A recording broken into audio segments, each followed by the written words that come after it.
Bike situation in the garage is getting completely out of hand. This 450 needs to get put together and sold. This 450 is still torn apart. We got a lot of work to do, guys, but we're back with another video. We didn't get a riding video in this week because I was sick per usual, but we got a lot of shit to do today, so I figured I would make a video for y'all. It's an absolutely beautiful day out down here in SoCal. It's been like 120 degrees for like a week straight, so now that it's like 70 degrees right now, it's gonna be so nice to actually get stuff done outside. We do have the bike, Supercross bike, dirty in the van, so we gotta turn the van around, get this thing unloaded real quick.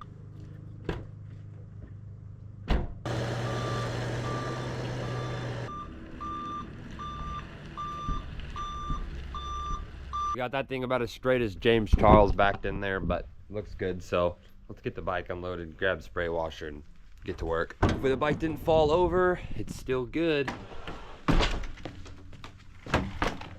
Now, I'm not sure what I did to this pipe on this thing, but I did end up breaking the carbon fiber, and then there's some packing coming out.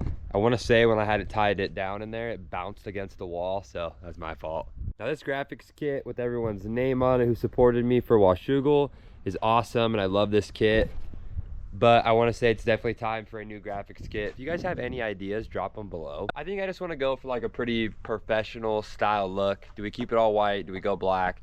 Drop a comment. What do you guys think about what we should do? I don't know really, but I'm gonna make a decision pretty soon here, I think. And not to mention, we ended up blowing out the gold back wheel, so we've been running mismatch for a while. We're obviously gonna fix the gold wheel, but I think I have some A60s with some bronze hubs. I'll show you guys right now. So I have these wheels that I actually ended up buying for my homie Ezra Lewis. It's got an A60 hoop and then some bronze faster hubs. So I think I'm gonna end up throwing these on. Sadly, this is a brand new tire, but it is a 450 tire, so I'll have to buy a new tire. And then I need to get the different internals for the hub because those are for the older bikes. But it's a pretty easy fix, and then we'll have two pretty much brand new-ish strong wheels on the bike for Supercross because this one's a little wonky.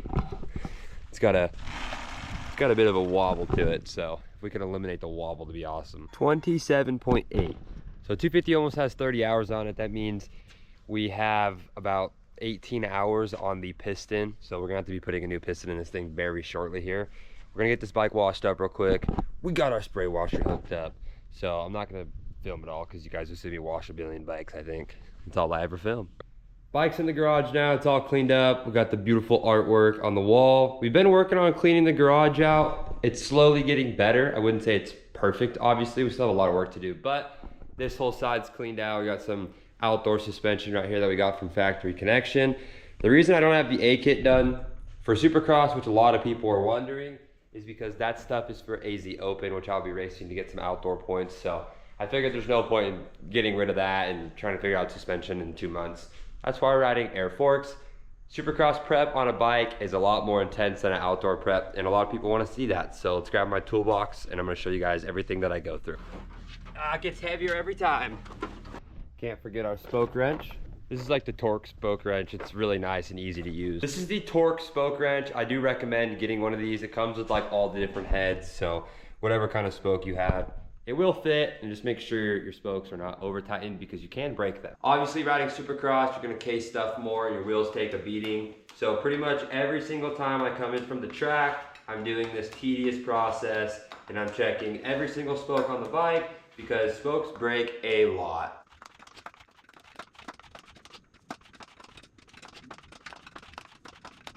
Front wheel's all done, so now I just repeat the process on the rear. Now every single time I pull off the track, I'm checking every single sprocket bolt to make sure that none of them have came loose.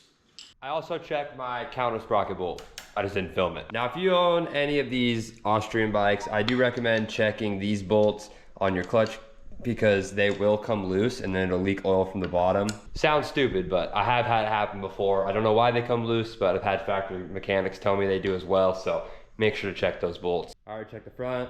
Now we're gonna check the rear axle, most important bolt. We're good.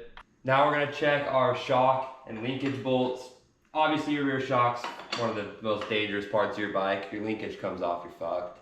Now we got our 19. Now we're gonna check these big boy bolts, make sure they haven't came loose while I'm riding. There we go. Every day when I get to the track, I check every single 10 mil and 8 mil bolt. When I bring it in from washing it, I make sure to go over all of the big bolts and I change the oil, obviously air filter, I don't think this thing needs a new oil filter yet. I think we're good, but we might have to change the oil, so I'm gonna check that. A lot of people go off hours to change their oil, but for me, a lot of hours are different on the bike. And I'm not too sure about Supercross yet, so I'm just gonna check the color of it. This Motul stuff comes green, so you can really see when it gets dirty. It's not that dirty yet, it's a little foggy, so I might change it just to be safe. Gonna get our bike on a triangle now, so we can get this old oil drained out.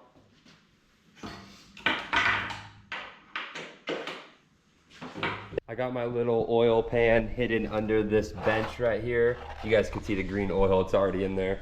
We're gonna slide this under the bike. Now we need our 13 wrench per usual. There's one thing I hate, it's popping off an oil bolt. It's always slippery for some reason, no matter how many times I clean it with carb cleaner. But I've been pretty good about not making a mess lately. I used to be so bad on like my 125s. I had no idea what I was doing. Fuck, I still don't have any idea what I'm doing. All right, we're getting some flow. And as I figured, the oil still pretty much looks brand new. Luckily, we're not hitting whoops yet, so that means our bikes are staying very fresh. Once we start hitting whoops every day, transmissions are shot. I just spray the bolt down with some carb cleaner from O'Reilly. It works the best. If you're worried about fucking getting cancer or something from this, don't worry. The food that we eat is probably worse than this for you. Most of you guys know I do run Motul oil. Now I know this stuff is really expensive, but I do recommend running good oil in your bike. A lot of people run that Walmart stuff. It does work good, but you have to change your oil every single ride. I noticed with this shit, I can go 3 or 4 rides and it will be fine. On the 450, you could probably do like 6 before it gets worn out. It's just really good for your motor and your clutch. All right, bike's good. So now I've been riding Supercross for 2 weeks. I am quite literally going broke doing this shit. And it's gonna be a very hard time for me to keep doing it. I'm going to, but I'm spending every single dollar that I make from sponsors, social media. Like, if you guys wanna talk about reinvesting, I am the epitome of that at the moment. If you guys wanna go check out the hoodie and shirt that we just dropped, DaytonBriggs.com. It's the absolute best way to support me and the channel. If you guys haven't watched the last video that we dropped, it is an absolute fucking banger. It is so sick. It's of me riding Supercross, and we had Dylan Kelly come out. He's a really, really good filmer, and we just put together an awesome video. I edited it, so make sure to go watch that if you guys haven't. That's the kind of content that we're gonna be dropping all throughout the rest of the year. Gonna be investing more money into it, but when we don't ride, these are the kind of videos you're gonna get, so hopefully you guys don't hate them. Bike work's done. Bike should be good to go ride either tomorrow, Wednesday. I don't know what day I'm gonna ride, but we're gonna figure that out in no time. I gotta clean an air filter still, but no one wants to fucking see that.